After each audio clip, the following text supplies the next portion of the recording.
Welcome to Commander's Tech, Weapons and Warfare in Context. Today, we will begin a survey of the small arms and tactical development of one of the most important rising powers of the late 19th century, whose willingness to adopt new technologies contributed greatly to their rapid rise, and ultimately to them becoming one of the great geopolitical bogeymen of the 20th century, Imperial Germany. The German Empire came into existence in 1871, following the Prussian victory in the franco-prussian war, and then ceased to exist in 1918 with the defeat of the Central Powers in World War I. Of course, the German Empire didn't come from nothing. The heart of the empire was the Kingdom of Prussia, whose arms and doctrine over the 18th and 19th centuries foreshadowed the course of the empire. Similarly, the collapse of the empire merely transitioned to the Weimar Republic, and subsequently to the Nazi Reich, and then to the modern German Republic.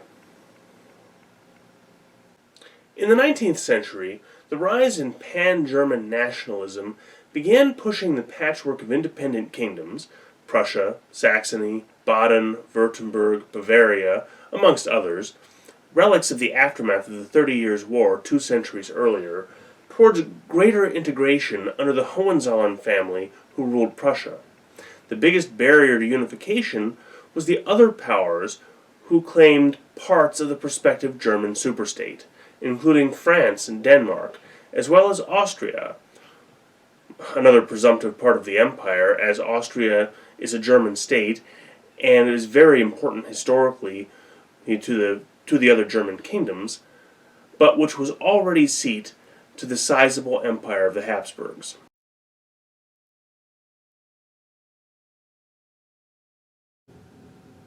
The Prussian military was flexible and forward-looking, with a well-trained officer corps, a professional officer corps, that was willing to adopt and exploit new technologies. In the early 1840s, they adopted a new service rifle called the Drace Zündnadelgewehr, or needle gun. The Drace was the first practical bolt-action military rifle, using a paper cartridge containing the ball, the powder charge, and a percussion cap right at the base of the ball. The needle in needle gun was a long firing pin that pierced the cartridge, passing through the powder to hit the primer, to hit the percussion cap at the base of the ball, and fire the gun. This was one of the first military breech loaders, and was about 2 generations ahead of anything their rivals were using.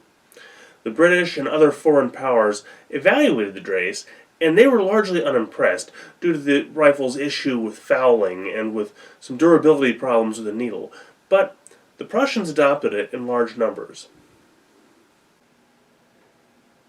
Prussia also experimented with, and were early adopters, of steel breech-loading cannons, the Krupp guns, which were perhaps more important to their success. In the 1860s, Prussian Chancellor Otto von Bismarck engineered a series of wars to unite the German kingdoms under Prussian rule. In 1866, the Austro-Prussian War showed the superiority of bolt-action breech-loaders and flexible Prussian tactics. The Prussians successfully used telegraph, railroad, breech-loading artillery and rifles, and a doctrine of war of maneuver, decisively defeating Austria and sparking an arms race across Europe. The French adopted the chassepot rifle quickly after the Austrian defeat in 1866, along with the tabatiere conversion for their rifled muskets, which were obsolete, but they still had a lot of them left. But nonetheless, the French defeat in the Franco-Prussian War of 1870 to 1871 united Germany, leading to the rise of the German Empire. And the arms race in Europe heated up.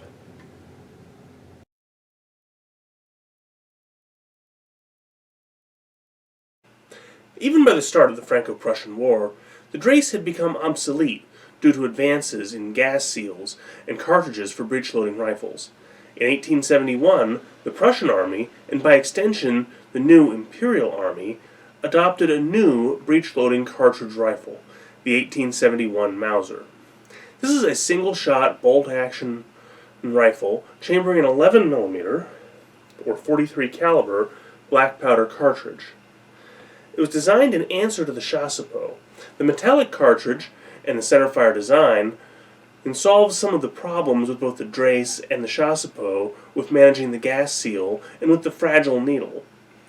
It was widely exported, and some were even brought out of the reserves during the First World War. The Model 1871 rifle uses the Seitengewehr 1871 bayonet. There's a brass-hilted, very flashy bayonet with a long, single-edged, straight blade.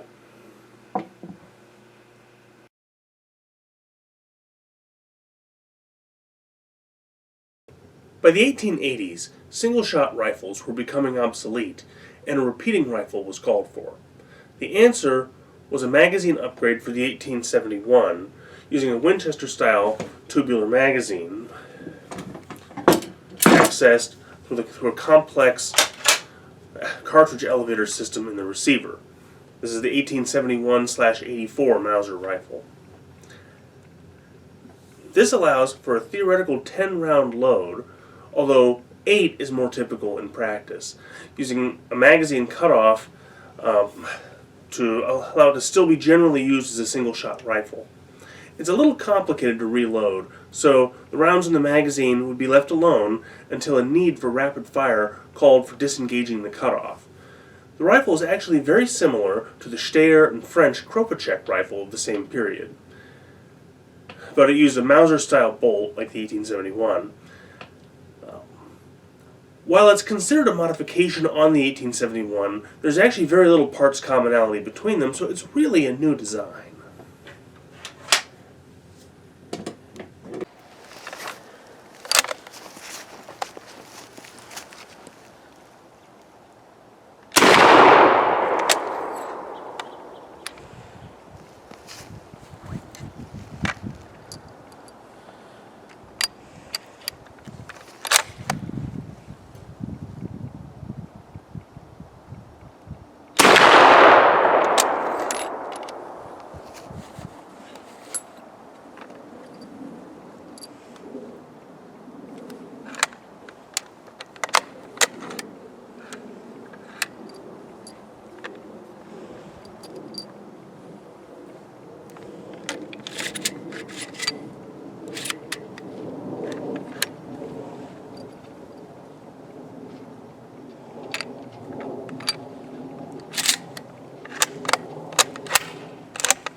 Shoots about 6 inches high.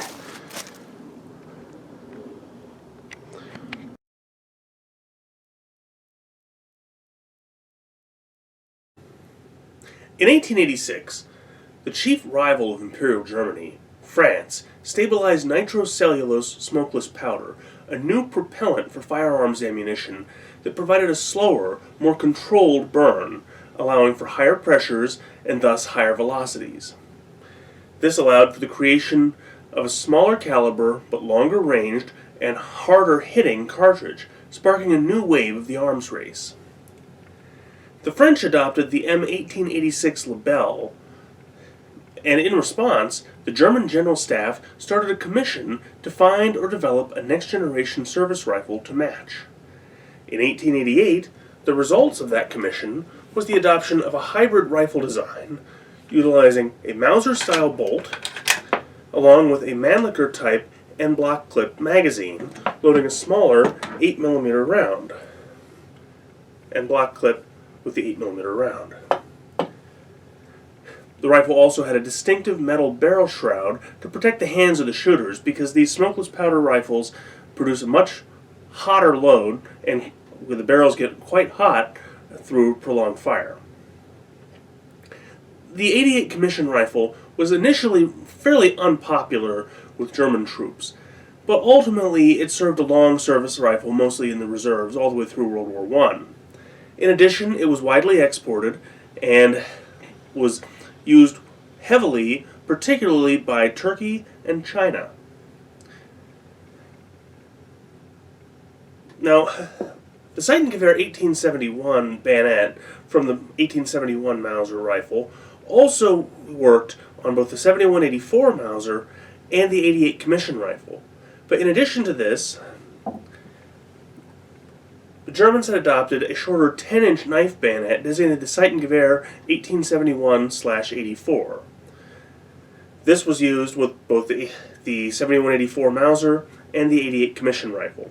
This particular one, the blade is from the Seitengewehr 1871/84, but the hilt is a World War I era ersatz or substitute hilt.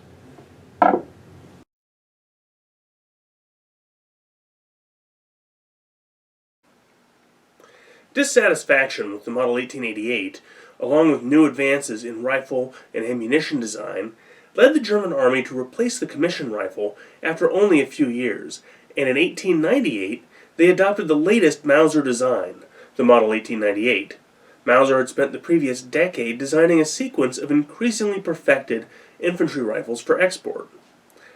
The M98 used an improved version of the 8mm round, you see here, a double-stack charger-fed magazine, and overall was the crowning achievement of 19th century bolt-action military rifle design. The Model 1898, in various forms, would soldier on into the 1960s and later in some developing regions.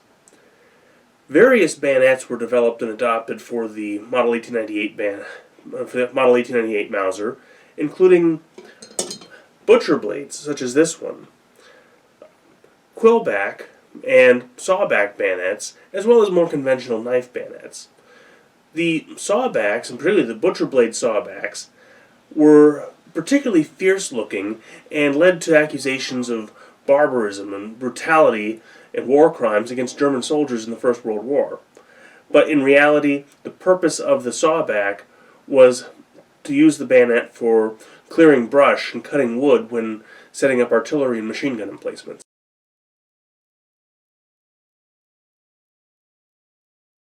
As Imperial Germany was built from a patchwork of existing independent kingdoms, most of them had their own armies and their own weapons prior to the unification of the empire. And while Prussia was by far the dominant power in the empire, Bavaria also had an established martial tradition.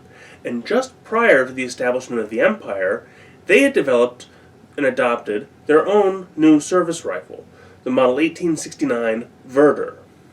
The Verder is a falling block design that saw some service with the Bavarian army during the franco-prussian war and in the early years of the empire. It replaced the Potawils, which was a muzzleloading conversion, and the Verder was inferior to the 1871 Mauser in many ways, and while the Bavarian army tried some upgrades, they ultimately ended up retiring the weapon after just a few years and replacing it with the 1871 Mauser.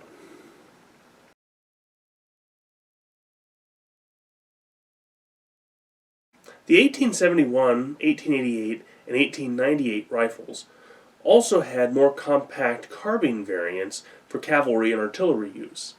The Carabiner 71 or Car 71, Car 91, which is for the Gewehr 88, and the Carabiner 98, of course, which had several varieties itself. In fact, the Carabiner 98 and its variations eventually supplanted the Gewehr 98 or the regular Model 98 Mauser completely as the standard service rifle for German forces, but that was after the fall of the empire and thus out of scope for today. The Carabiner 98 Kurz.